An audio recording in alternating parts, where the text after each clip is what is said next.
الحمد لله على السلامة. حلو انه انت مو موجود بالقائمة، لكن ايضا تجي وتساند منتخبنا الوطني.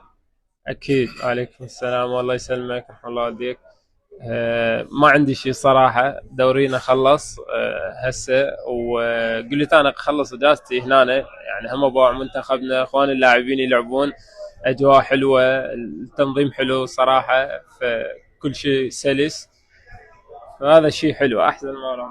حلو. على طار اللاعبين، تواصلت ويا اللاعبين، شنو الرسائل اللي قلتها لهم؟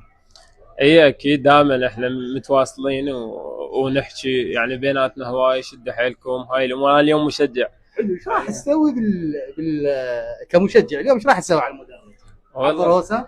والله انا اليوم اريد اعيش حياه المشجع العراقي. الله. محضر هوسات كل شيء، يعني ما اريد اقعد، نظل يعني بس شجع.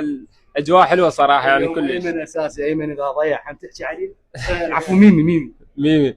لا انا ما راح احكي على احد لانهم كلهم اصدقاء، حتى لو احكي يعني بيناتنا زي ما نقول اصدقاء. والمباراه مال اليوم يعني احنا الحمد لله والشكر ضامنين تاهل، فراح تكون حلوه، راح تكون مباراه حلوه. زي سبب عدم تواجدك وما مصاب لا سمح الله؟